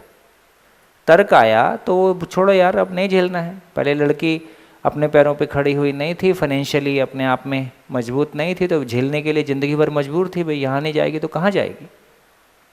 उधर घर वाले पहले बोलते थे, अब एक बार बोल दिया, वो शादी करके भेज के दरवाज़ा बंद कर दिया। उधर का दरवाज़ा बंद है और मैं कमा नहीं सकती तो जाऊँगी कहाँ? और समाज भेड़िए जैसा है, तो ज़िंदगी भर वो झेलती थी। तो इस रूप में कहेंगे तो बहुत, जिसको कहा जाए कि किसी एक जगह परिवार विशेष में कोई अच्छी स्थितियाँ हो सकती हैं, और अच्छी भी इतनी है कि संवेदनशीलता है। इसको भी अब पहचानने की ज़रूरत है कि कोई बिल्कुल ज्ञान के आधार पर संबंध पहचान लिया, ऐसा नहीं है। संवेदनशीलता है, संवेदनशीलता। चलो अच्छी बात है। हाँ जी, कुछ कहना चाह रहे हैं? माइक, पीछे माइक। हेलो सोम जी, मैं कहना चाह रहा था, ये भाई साहब ने थोड़ा माइक ऊपर कर लीजिए। ये भाई साहब शायद राजस्थान से हैं। हाँ जो बिल्कुल, बात कर रहे थे। हाँ। तो इन्होंने जो अभी चर्चा की भाई शिक्षा से परिवार विलग हुए हैं या सीमित हुए हैं, तो मैं एक ऐसी टीम को जानता हूं जयपुर से जो इस तरह का प्रचार प्रसार में लगे हुए हैं या इनकी सोच ऐसी है। तो मैं आप इस पे थोड़ा प्रकाश डालेंगे, क्या ये अब इनका मत सही है? सही है, शिक्षा से हम यही सीमित कह हुए रहे हैं, हैं। हमारे संस्कार खत्म हुए हैं। बिल्कुल, उसका इतना ही मतलब है, पर उस पर बहुत विस्तार से बात करते हैं, लेकिन अभी भी संक्षेप में ये कह सकते हैं कि वर्तमान शिक्षा को यदि कहें तो बेसिकली वो विज्ञान शिक्षा है। वर्तमान शिक्षा का सारा सम्मान विज्ञान शिक्षा के रूप में है, साइंस एजुकेशन के रूप में है। साइंस का कोर में जाएंगे तो वो लॉजिक है, तर्क है। तो ये तो बात, उसका पॉजिटिव पार्ट ये है कि सभी बच्चों में एक तार्किक मानसिकता आई है, एक रैशनल माइंडसेट डेवलप हुआ है। जो बहुत सारी बुराइयां हमारे समाज में थीं, जब एक तर्क के आधार पे बच्चा देखता है तो उसको वो स्वीकार नहीं होता है। मैं शेयर करता हूँ कि हमारे बचपन में जाति विशेष के लोग चारपाई पे साथ नहीं बैठ सकते थे। जाति विशेष के लोगों के लिए चाय का कप अलग था, उनको घर के लोगों के वाले कप में चाय नहीं देते थे। आज आप ऐसा अपने घर में करके देखो अपने बच्चे के सामने, वो कितना स्वीकार करेगा। तो जाने वाले को तो पता नहीं मेरे को कौन से कप में पिलाया, लेकिन घर वाले को, घर के आपके जवान बच्चे ने यदि देख लिया कि आपने ऐसा कुछ किया है, तो घर में वो आपकी खटिया खड़ी करेगा कि ये तो आपका नेचर, ये तो आपका आचरण ठीक नहीं है, ऐसा नहीं कर सकते आप। तो ये जो लॉजिकल माइंडसेट है, इसने किन्हीं असमानताओं को दूर करने की तरफ हमारा ध्यान दिलाया इसमें। तो यदि आप देखोगे तो इसका प्रभाव ये है कि एक व्यक्ति की व्यक्तिगत स्वतंत्रता का जितना सम्मान आज है उतना इतिहास में पहले आज से कभी नहीं था।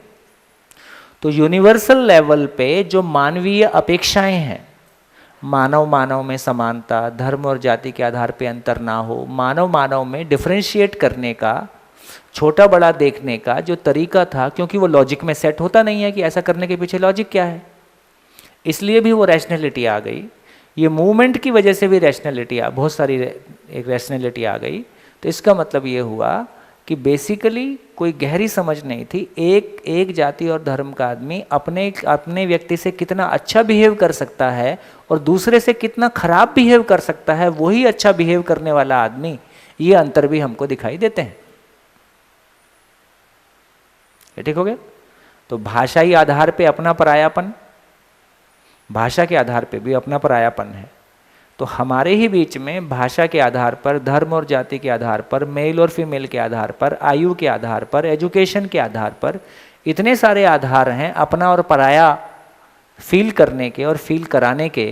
इन सारों में तो कमी आई है, लेकिन इसके बावजूद भी जब लॉजिक आ गया तो वो जिन संबंधों के आधार पे, जिन आस्था के आधार पे हम जी रहे थे, वो भी टूट गई। माँ बाप का सम्मान करना चाहिए, ये चाहिए खत्म हो गया। लॉजिक और चाहिए एक साथ नहीं चलेगा। यदि तर्क आ गया तो अब चाहिए नहीं चलेगा, आस्था नहीं चलेगी। इसलिए यदि मेरे आप पिता हो कि आप मेरे माँ हो, यदि आप कोई इलॉजिकल बात कर रहे हो, आप कोई अन्यायपूर्ण बात कर रहे हो, तो मैं उससे सहमत नहीं होऊंगा और मैं मुंह के मुंह पे आपको जवाब दे दूंगा कि ये तो ठीक नहीं है। ये अच्छी बात है, इसमें कुछ खराब नहीं है।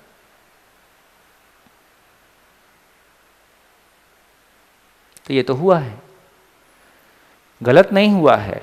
तो हम माँ बाप भी बहुत सारी जिस तरह की कंडीशनिंग के साथ थे, है ना, हमको भी सोचने के लिए मजबूर होना पड़ा है कि आखिर क्या करें, और इसके लिए आगे के रास्ते हम सोच रहे हैं। होते ही हैं और होना ही चाहिए, और गलती भी करें और हर्ट ना हो, ये क्या तरीका है?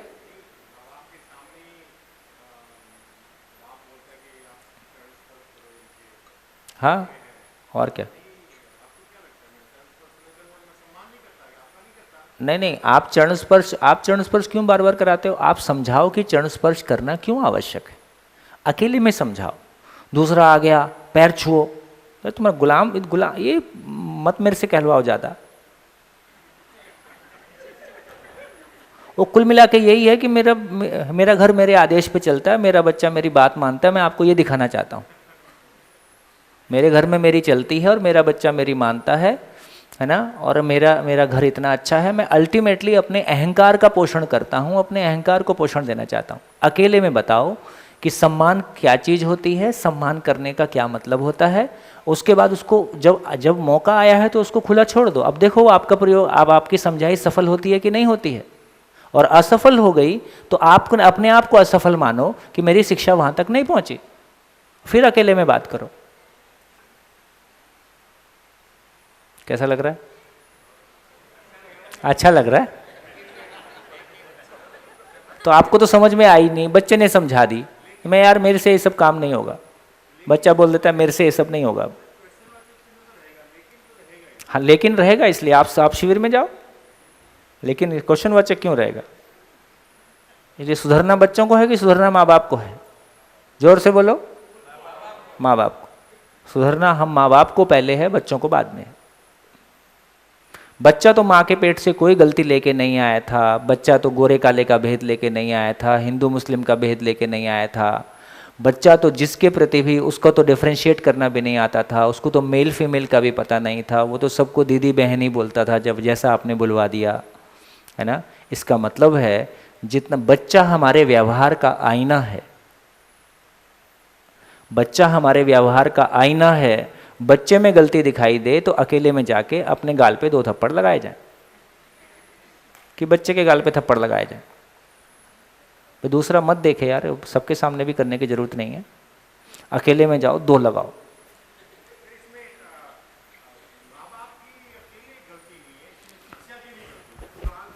हाँ, जब माँ बाप कह रहा हूँ तो सारे माँ बाप एक साथ उसमें आ गए ना। आप अपने को अकेले क्यों गिन रहे हो?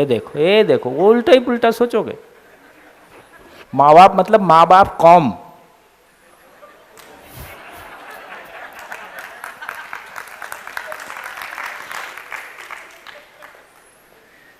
माँ बाप कौम गैर जिम्मेदार है, इसने जिम्मेदारी से बच्चे पैदा नहीं किए।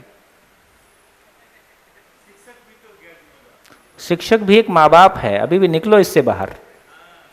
जिन्होंने पैदा किए थे वो जिम्मेदार नहीं हुए, तो जिसको आप 4 पैसे देते हो वो जिम्मेदारी निभा देगा। आपका ये सोचना ही गलत है।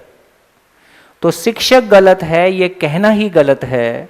हम माँ बाप जिम्मेदार नहीं हुए, और शिक्षक भी एक माँ बाप है, इसलिए कोई भी जिम्मेदार नहीं। माँ बाप जिम्मेदार इसलिए नहीं हुए कि हमने अपने बच्चों की शिक्षा आउटसोर्स कर रखी है। हम पैसा कमाने में बिजी हैं, तुम मेरे बच्चे को संस्कार दे देना। तो बच्चे को पैदा करने की फैक्ट्री अलग है और संस्कार देने की फैक्ट्री अलग है, और संस्कार देने की फैक्ट्री पेड नहीं हो सकती। वो आपकी प्रॉब्लम है, आप क्यों बिजी हो। पर कुल मिला के बच्चे को जो देना चाहिए था, बच्चे को जो देने की योग्यता है वो हमारी नहीं है। हमने मान रखा है कि केवल कपड़े लत्ते दे दिए और एक टैब दे दिया और कंप्यूटर दे दिया। व्यवस्था माइंड नहीं। देखो एक बार ये फिर से मेरे को लगता है कि ये समझने,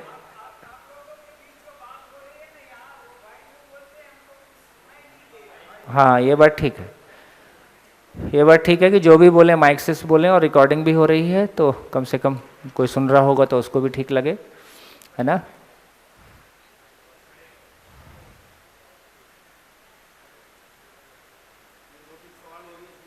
बोल दो। तो आप लास्ट में बोल रहे थे कि माँ बाप क्यों जिम्मेदार है और व्यवस्था इनको गैर जिम्मेदार बना रही है, ऐसा आपने कहा है ना। मेरा ये कहना है कि कोई व्यवस्था माँ बाप को जिम्मेदार बनाए, ये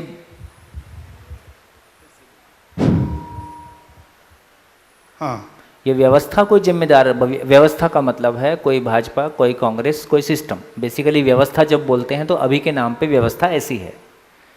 व्यवस्था जब हम बोलते हैं तो उसका नाम है कि कोई राजनीतिक पार्टी है जो एक व्यवस्था को संचालित करती है। इसका मतलब है कि कोई राजनीतिक पार्टी हमको बेवकूफ़ बना रही है या हमको गलत कर रही है, ये कहना ही गलत है, क्योंकि माँ बाप मिलके अपना काम नहीं कर रहे हैं जो उनके करने का था, इसलिए कोई आदमी आपको कहीं ले जा रहा है। नहीं, माँ बाप भी तो बने हैं, वो सिस्टम के द्वारा तो बने हैं ना। ओहो, ये सिस्टम किसने जैसे बनाया? उनको पढ़ाया गया, जैसे उनको एजुकेशन दी गई, उसके हिसाब से बने हुए भी। इसका मतलब ये है जैसे आज बच्चे बनेंगे, मान लो पहले माँ बाप भी ऐसे बने। नहीं, तो ये बच्चे क्यों बन रहे? तो माँ बाप कहाँ गए इनके? वो क्यों नहीं सोच रहे कि हाँ जो चल रहा है ये पर्याप्त नहीं है? अब सोचना शुरू कर दिया ना। दिल्ली जैसी जगह में, नोएडा जैसी जगह में और आपका गुड़गांव जैसी जगह में, जिसको आज हम वेस्टर्नाइज और जिसको हम आधुनिक है ना विकास के मंदिर मानते हैं, वहाँ भी हजारों लोग आज ऐसे हैं जो अपने बच्चों को स्कूल नहीं भेज रहे हैं, जो ये मान रहे हैं कि पिछले शिविर में उसमें कई पेयर थे, तो अभी ये मान रहे हैं कि विद्यालय स्कूल अपने आप में मानसिक कचरा घर है। सारे बच्चे अपने घर का मानसिक कचरा स्कूल में लाते हैं, इक्वली डिस्ट्रीब्यूट करके घर ले जाते हैं। और मैं अपने बच्चे को ऐसे मानसिक कचरा घर में नहीं भेजूंगा, इसलिए वो अपने बच्चों की स्कूलिंग की अपनी व्यवस्था सोच रहे हैं। क्या गलत सोच रहे हैं? अब जिसको जो बिजी है पैसा कमाने में, जिसको लगता है कि यार मेरा तो कुछ और, उसकी जो भी मजबूरियां होंगी है ना, लेकिन यदि नहीं ध्यान देगा तो जिसका ध्यान नहीं दिया वहाँ कोई कमी हो रही है, तो ये माँ बाप की जिम्मेदारी है। इसलिए माँ बाप ही शिक्षक है, माँ बाप ही अभिभावक है, अभिभावक ही शिक्षक है। इसलिए विद्यालय की परिभाषा है अभिभावकों की संयुक्त अभिव्यक्ति ही विद्यालय है। अभिभावकों की संयुक्त अभिव्यक्ति ही विद्यालय है। स्कूल पेरेंट्स का जॉइंट एक्सप्रेशन है। स्कूल कोई पेड लोगों का काम नहीं है। कम से कम प्राइमरी और है ना जो मिडिल जो प्री प्राइमरी और प्राइमरी लेवल की एजुकेशन की बात करें या पूरी एजुकेशन की बात भी धीरे से कर सकते हैं, तो बेसिकली बच्चे हमारे लिए सब कुछ हैं, है ना।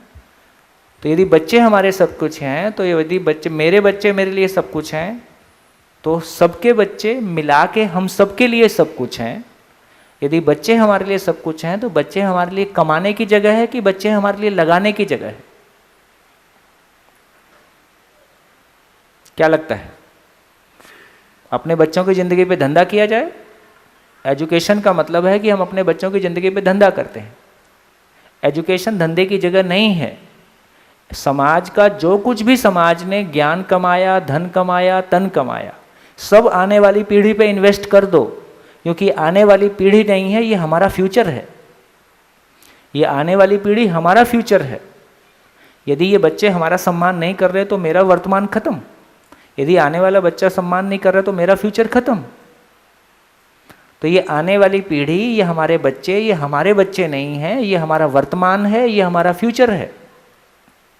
तो एक विद्यालय का सम्मान तब है जब उसके सामने से निकलता हुआ समाज का आदमी मत्था टेक के जिस दिन निकलेगा, उस दिन विद्यालय सफल हो गया, है ना।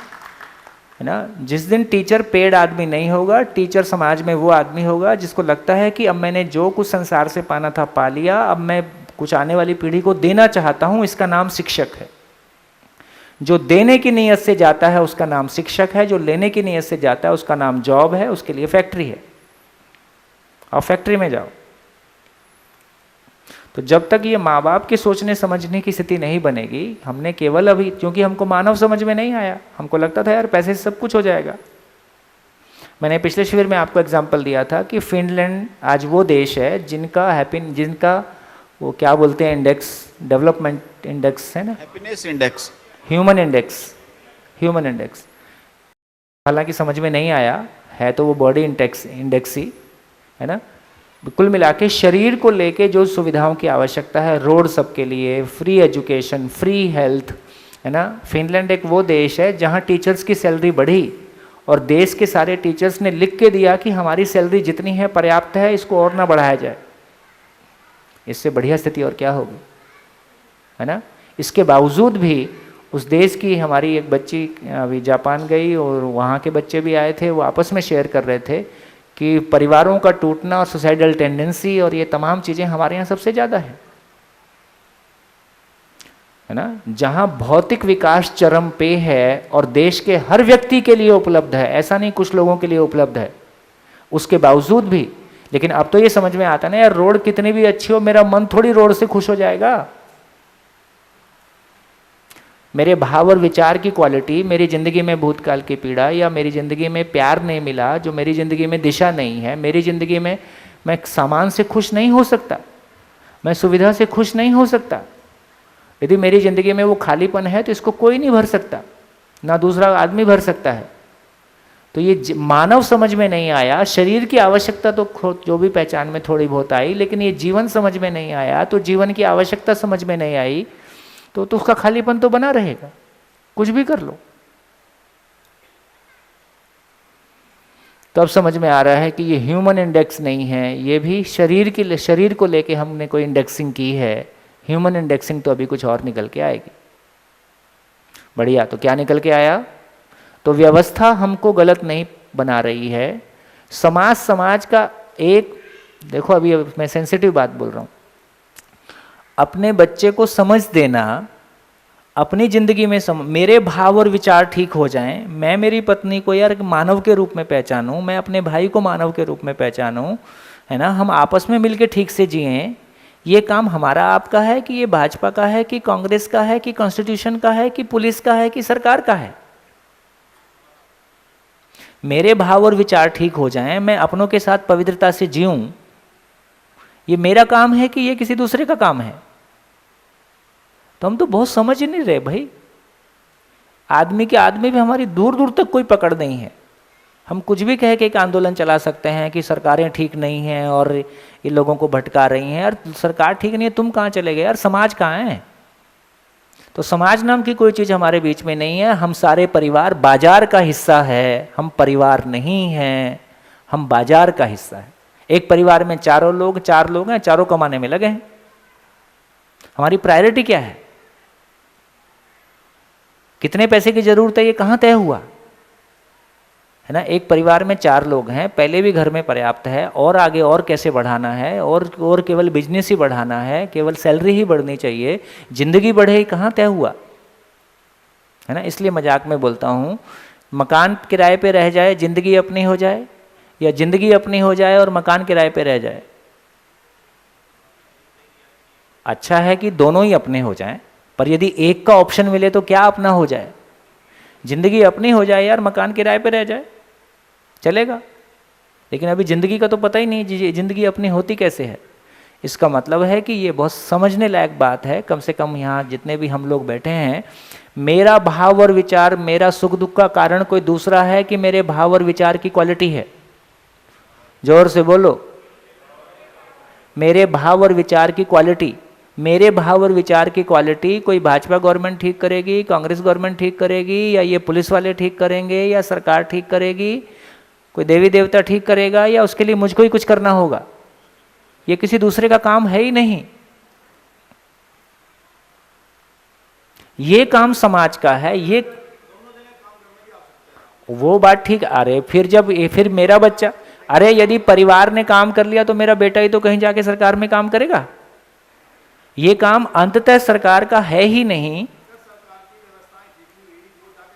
अरे फिर वो बात आपकी ठीक है, इसलिए बोल रहे हैं कि शिक्षा और व्यवस्था दोनों पे काम करना है, तो बोर्ड पे लिखा ही है। व्यवस्था की भी समझ कौन देगा? व्यवस्था की समझ कौन देगा? समझे हुए लोग, वो भी शिक्षा ही देगी। व्यवस्था की समझ भी शिक्षा ही देगी, जीने की समझ भी शिक्षा ही देगी। नहीं, जैसे आपने कहा कि बहुत से लोगों ने अपने बच्चे को उठा लिया, मैं कम से कम 1000 फैमिली को जानता हूँ ऐसी, है ना। उसमें से मैंने ये भी देखा है कई बार, जो बच्चे स्कूल नहीं गए या उस तरह नहीं जा पाए, बाद में आके उनके माँ बाप फिर उनको डॉक्टर, इंजीनियर, फिर उसी पढ़ाई में अपना आप तो उठाया, मतलब बच्चों को नहीं पढ़ाया, पर बच्चों को फिर उसमें पढ़ डाल रहे हैं, और वो उसमें सफल भी नहीं हुए। कुछ लोग जरूर सफल है, पर कुछ लोगों से व्यवस्था नहीं बनती। मैं ये नहीं कह रहा हूँ कि बच्चों को स्कूल ना भेजना कोई सॉल्यूशन है, मैं ऐसा नहीं बोल रहा हूँ। मैं तो यही कह रहा हूँ कि सही अर्थों में शिक्षा ठीक हो जाए, ये विद्यालय सही अर्थों में ठीक हो जाएं। इसके लिए माँ बाप की भूमिका, इसके लिए समाज की भूमिका की जरूरत है कि हम लोग अब विद्यालय, देखो मंदिर बनाते हैं तो कैसे बनाते हैं, कितने सिंपल एग्जाम्पल हैं। किसी भी जगह का मंदिर उस जगह के मकानों से कमजोर होता है कि उस जगह के मकानों से ज्यादा सुंदर होता है? पूरे देश में मंदिर का सर्वे कर लो। मैं छत्तीसगढ़ में रहता हूँ, जहाँ के गांव में एक भी घर पक्का नहीं मिलेगा। ऐसे भी गांव हैं सारे घर खपरेल के हैं। खपरेल समझते हो? खपरेल, कबेलू, क्या बोलते हैं? समझते सब समझते हैं? गड़िया, नडियाद। हाँ समझ गए आप। लेकिन वहां का मंदिर भी पत्थर का, उसमें बढ़िया वाला पत्थर लगा हुआ होगा। जहां लोगों के मकान पक्के नहीं हैं, उन्होंने अपना मंदिर भी पत्थर का बनाया है। इसका मतलब है कि जहां हमारी आस्थाएं हैं, जहां हमारा भाव जुड़ा है, जहां हमारी जिंदगी जुड़ी है, उसको हमने अपने घर से अच्छा बनाया कि अपने घर से कमज़ोर बनाया? अपने घर से अच्छा बनाया। और विद्यालय वो जगह है जहाँ मेरे बच्चे को ज़िंदगी मिलती है। यदि घर और विद्यालय का कंपैरिजन करें तो घर शरीर के लिए है कि जीवन के लिए है? घर शरीर के लिए है कि जीवन के लिए है? घर शरीर के लिए है। आप आते हो, रात को टंकी भरी, सुबह टंकी खाली किया, वापस टंकी भरी और चल दे, ठीक? तो घर देखा जाए तो शरीर के लिए है। आपका विद्यालय और आपका कार्यक्षेत्र वो जगह है जो आपके सही अर्थों में जीवन के लिए है, जहाँ या तो आपके जीवन का पोषण होता है या आप कम से कम आपकी अपेक्षा है। इसका मतलब है कि विद्यालय हमारे लिए जीवंत मंदिर है। मंदिर का मतलब ही है कि मन के अंदर प्रवेश कर जाएं, ऐसी जगह का नाम जो मन के अंदर प्रवेश करा दे, उस जगह का नाम मंदिर है। मन के अंदर प्रवेश करने का मतलब है, मन, जब बोलचाल की भाषा में मन शब्द जो है मनवृत्ति के लिए यूज होता है, तो वो साक्षात्कार की जगह में चला जाए। मन के अंदर जाने का मतलब है साक्षात्कार को छूना, सच्चाई को छूना। तो मंदिर वो जगह है जहाँ मैं इस प्रकृति की सच्चाइयों को छू सकूं, उसकी प्रेरणा, उसकी योग्यता मुझको मिल सके, उस जगह का नाम मंदिर है। इसलिए बच्चों के स्कूल को क्या बोलते हैं? बाल मंदिर ना, क्या बोले? बाल शिशु मंदिर, ठीक है ना? ऐसे शब्द हमने दिए हैं। बेसिकली उसका मतलब ही है कि वहाँ मन के अंदर जाना सिखाते हैं। मन तक रहने का मतलब है कि शरीर मुझको चलाता है, मन शरीर को चलाता है। तो जब तक मैं शरीर के प्रभाव में हूँ तब तक मन ही शरीर को चलाता है। मैं इस, और मन का शरीर को चलाने का मतलब है सारे दुख और सारे संकट का कारण इतना ही है कि मैं स्वयं को शरीर मानता हूँ और मन के अनुसार चलता हूँ। मैं मन को क्रॉस करके उससे आगे जाना चाहता हूँ। तो मन के अंदर चला जाऊं का मतलब है कि मन की सीमा को लांघ जाऊं का मतलब है कि चित्त की सीमा में चला जाऊं का मतलब है कि समझ की सीमा में चला जाऊं का मतलब है कि सच्चाई को अनुभूत कर सकूं। उस जगह का नाम मंदिर है। इसलिए जब हम अपने बच्चों के स्कूल की बात करेंगे तो उसकी बिल्डिंग कैसी होगी? वो हमारे घरों जैसी होगी कि हमारे घरों से बहुत अच्छी होगी? जब एक समाज अपने बच्चों के, है ना, मंदिर की व्यवस्था करेगा तो कैसा करेगा? वो बैंक से लोन लेके होगा, किसी एक की संपत्ति से होगा कि पूरे समाज की ताकत लगेगी? पूरी समाज की ताकत लगेगी। तो बिल्डिंग का लोन नहीं चुकाना होगा। बच्चों की फीस से मेरे को ये चिंता नहीं होगी कि बिल्डिंग का लोन कब चुकेगा। फिर मंदिर क्या जगह होगी?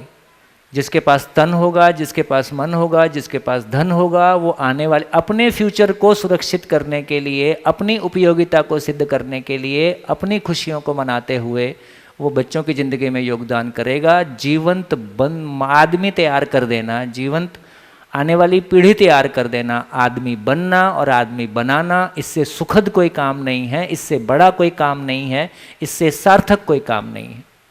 और वो काम एजुकेशन है और वो काम माँ बाप का है, वो किसी सैलरीड आदमी का काम। हाँ, ये ठीक है भाई। आखिर अब बच्चों को क्या बताने जा रहे हैं? हम तो यही तो बताने जा रहे हैं कि यार समाधान समृद्धि पूर्वक जिया, अभाव मुक्त और शिकायत मुक्त हो सकते हैं। यदि मैं शिकायत मुक्त, अभाव मुक्त हूँ तो मेरे को आपके पैसे की ज़रूरत नहीं है। बच्चे को जिस दिन ये कम्युनिकेट हो जाएगा, यार इसने मेरे घर के लोगों के अलावा इन लोगों ने मेरे बड़े होने में सहयोग दिया है, तो मेरे प्रति कोई कृतज्ञता आएगी। यदि हर चीज़ मैंने पैसे देके ही खरीदी है तो मेरे प्रति कृतज्ञता क्यों आएगी? यदि हर चीज़ मुझको पैसे से मिली है तो कृतज्ञता पैसे के लिए होगी कि लोगों के लिए होगी? पैसे के लिए होगी। तो बोलो, कहाँ पहुंचा मामला? कहाँ पहुंचा मामला? धीरे धीरे आगे बढ़ रहा है। तो भैया सरकारों का गिला शिकवा शिकायत खत्म, सारे गिला शिकवा शिकायत खत्म, तमाम नेगेटिव चर्चाएं खत्म, जिम्मेदारी को स्वीकारा जाए, जम के चला जाए। सत्य थोड़ी है, ये शिकायत है। अरे वो गलत को गलत पहचानने का इतना ही मतलब है कि हम सही नहीं कर रहे हैं। जब मैं गलत को गलत कहने जाता हूं तो दूसरे को ठीक होना है, और उसको ठीक वो उस फ्रेम में आता ही नहीं है। मैं फिर से कहना चाहता हूं इस बात को मैं फिर से कहना चाहता हूँ इस बात को, मेरा भाव और विचार ठीक हो जाए, मेरी पत्नी का ठीक हो जाए, मेरे बच्चे का भाव और विचार ठीक हो जाए, ये सरकारों के काम है कि ये हम माँ बाप के काम हैं? ये उसका काम है ही नहीं जिसको हम दोष दे रहे हैं। समाज ने अपना काम नहीं किया, इसलिए तमाम काम सरकारों की तरफ शिफ्ट हो गए। सारे रोजगार आज तकरीबन खत्म कर दिए। अरे यार, अब तो सिर्फ कॉर्पोरेट की नौकरी। अरे भाई साहब, मैं फिर से वही कहना चाहता हूँ, दलाली के रूप में करो, भाई मैंने एग्जाम्पल दे दिया कि मैं आपके सामने एग्जाम्पल हूँ। मेरे को तो किसी कॉर्पोरेट ने नौकरी नहीं करवाई अपनी, ठीक है? ओहो, इसका मतलब है कि ऐसे लोगों को मल्टीप्लाई करना हमारा काम है। भाई हमारे घर में बच्चा बैठा है, कैट में 99 परसेंटाइल, आदमी MBA करने नहीं गया, वर्ल्ड की टॉप 10 यूनिवर्सिटी में फ्री में एडमिशन हो रहा है, आदमी एडमिशन लेने नहीं गया, बैठा घर में आराम से। यार 27 साल का बच्चा, इनकी संख्या बढ़ाओगे नहीं बढ़ाओगे? अभी ये बच्चे निकल रहे हैं तो अपनी ताकत से निकल रहे हैं, हम क्या कर रहे हैं उसमें? जिस दिन हम करना शुरू करेंगे उस दिन ये संख्या बढ़ेगी। तो इसका मतलब है कि एक बार आदमी की ताकत वो है कि उसको कोई बाजार नहीं बहका सकता, दूसरा व्यक्ति नहीं बहका सकता, है ना? एक बार उसको सही उपलब्ध हो जाएगा तो वो सही चलेगा। किसी सरकार की ताकत नहीं है, यदि समाज अपना काम करेगा तो कोई सरकार, कोई बाजार, कोई मल्टीनेशनल, कोई भी धार्मिक व्यक्ति, कोई भी आत्मिक व्यक्ति हमारे बच्चों को बहका लेगा, हमको बहका लेगा, ये संभव नहीं है। बहकाया उसी को जा सकता है जो भ्रमित है। हमने भ्रमित छोड़ दिया है, ये हमारा फॉल्ट है। अपना फॉल्ट ठीक करने की बजाय, अपने खुद उस पर हैंडल करने की बजाय, हम उस जिम्मेदारी को दूसरे से कराना चाहते हैं कि सरकार एजुकेशन ठीक कर दे, कोई और दूसरा कोई व्यक्ति कुछ काम कर दे। जो हमारा काम है उसकी जिम्मेदारी हम लेने के लिए तैयार नहीं है। इसलिए हम माँ बाप को ये जिम्मेदारी स्वीकार करना होगा कि हाँ, ये सीखिए, खुद को बदलना और दूसरे को बदलना ये समाज का ही काम है, ये सैलरीड काम है ही नहीं। क्या लग रहा है?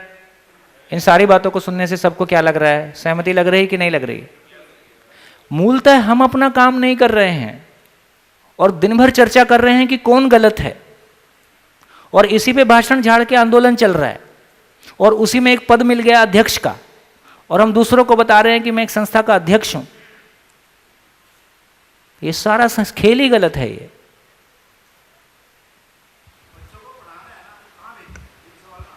कहां भेजें? ये रहे इतने बड़े बड़े घर। आप तो आए नहीं थे पिछले शिविर में, देखना अभी 5 साल बाद गुजरात में आना, आपको दिखाई देगा। अरे आज हमारे घर, आज ये स्कूल कौन है? आज पैसे की कमी है क्या? एक आदमी का स्कूल खड़ा कर देगा। तो पैसे की कमी नहीं है, कमी है तो बुद्धि की कमी है, कमी है तो क्लैरिटी की कमी है, कमी है तो मानव के अध्ययन की कमी है। ये मानव का अध्ययन आएगा तो एक आदमी क्या कर सकता है? आप क्या संसाधन रहा? आज वो दिन गए जब लोगों के पास पैसा नहीं था और पैसे की कमी की वजह से प्रॉब्लम आती थी। आज पैसे का ओवरफ्लो है, साधनों का ओवरफ्लो है। किसी भी घर में जाके देख लो, घर बड़े हैं, लोगों की संख्या कम हो गई है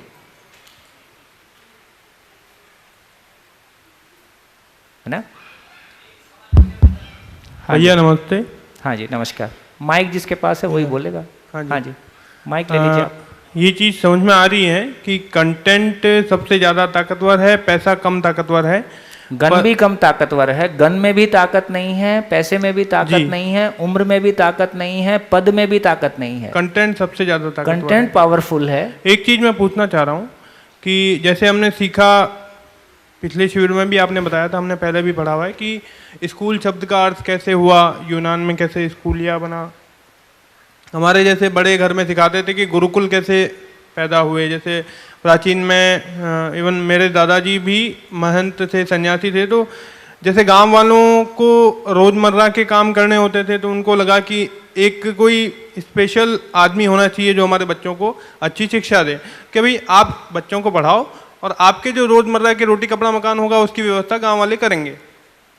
धीरे धीरे चेंजेस आए और वो जो फिर मांगने जाना पड़ा, है ना, फिर वो घर घर सीधा मांगना और वो वाला परंपरा भी चली। फिर धीरे धीरे कमाना चला, अब स्कूल खुल गए, प्रोफेशनल हो गए। मेरा प्रश्न ये है कि जब तक ये भौतिकवाद की व्यवस्था है तो क्या इस कंटेंट को आगे पहुंचाने के लिए या इस कंटेंट को मल्टीप्लाई करने के लिए सरकार और बाजार, दो एग्जिस्टिंग पावर जो अभी है, उनकी हेल्प लेना सही है या गलत है? नहीं, हेल्प देखिए, सरकार और बाजार तो हमारे दिए हुए नाम हैं। खुशी की बात यह है कि सब मानव ही हैं,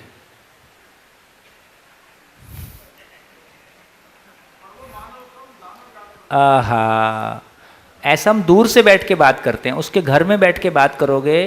देखो मैंने इस देश के जिनको बड़े मंत्री बोलते हैं, बड़े ब्यूरोक्रेट बोलते हैं, मेरे को संयोग से कुछ लोग के साथ बैठने का मौका मिला। जब आप घर में बैठ के बात करते हो ना, वो भी आप जैसी और आपसे अच्छी बात करता है, लेकिन स्थिति वो ये भी कहता है कि यार अब मैं फंस गया हूँ, मुझसे ये काम अब नहीं होगा। इतना ओहो, आप लोग भी, मैं फिर से कहना चाहता हूं, हम केवल कौन गलत कर रहा है और वो ठीक करे को सोच रहे हैं। हम समझें और हम चल दें, उसके बाद भाई साहब कुछ नहीं चलेगा, कुछ नहीं चलेगा। हमने जो हमारा, मैं फिर से कहना चाहता हूं, हमने हमारा काम नहीं किया, इसलिए हमारा दुनिया भर की वो गलत है, वो गलत है, वो गलत है। जिस दिन हमको अपना काम समझ में आ जाएगा, वो बिल्ली और बंदर की कहानियाँ थी ना, वो बिल्लियों का झगड़ा हो गया था रोटी को लेके, वो बंदर के पास गई, उसने कहा कि एक, बोले इसका ज़्यादा है, बोले अब बता, अब बता। कुल मिला के दोनों को ना मिलना भी न्याय है, क्योंकि ना मिलना भी ना समानता है इसमें, है ना। अब ये ख़त्म हो जाए तो क्या करना पड़ेगा? बंदरों को ख़त्म करना पड़ेगा कि बिल्लियाँ ख़त्म होना पड़ेगा? तो बंदरों के साथ कुछ नहीं करना है, केवल मानव को मानव होना है, और वो मानव को मानव होने की तैयारी मानव के पास उपलब्ध हो गई। आज ना संसाधन की, सरकार के पास टैक्स समाज का दिया हुआ है, सरकार के पास कोई पैसा नहीं होता है, ठीक है। तो सारा पैसा हम कमाते हैं, सारे शिक्षित हम हैं। यदि किसी भी सरकार को बैठ के चलाते हैं तो आप ही चलाते हैं या आपके बच्चे चलाते हैं। तो वो एक समय था जब लोग अनपढ़ थे, लोगों के पास पैसा नहीं था, कुछ ही लोगों के पास पैसा था, कुछ ही लोगों के पास समझ थी, तब एक तरह से गाड़ी चल गई जैसी चल गई। आज ऐसे नहीं चलेगी। आज यदि समाज यदि वाकई में समझने का काम करेगा तो वैसे नहीं चलेगी। भैया चलो एक छोटा सा अंतिम, इस कंटेंट में परिवार एक शिक्षक है, पर परिवार के अलावा शिक्षकों की क्या भूमिका है? मतलब अगर वो वेतनभोगी भी नहीं है, अगर वो सरकारी भी नहीं है, तो वो कौन है? क्या हो गया ये?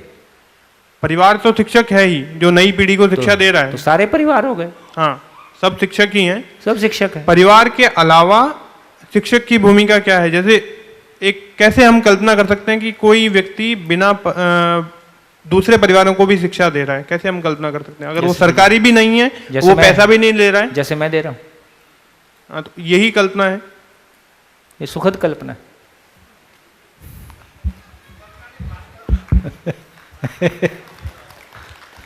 हमको आदमी पे भरोसा नहीं है, सार इतना ही। तो कुल मिला के हमको आदमी समझ में नहीं आया। हाँ जी, चलिए ब्रेक का इशारा है, ब्रेक कर लेते हैं, फिर मिलते हैं ब्रेक के बाद। थैंक यू, नमस्कार। कितने बजे?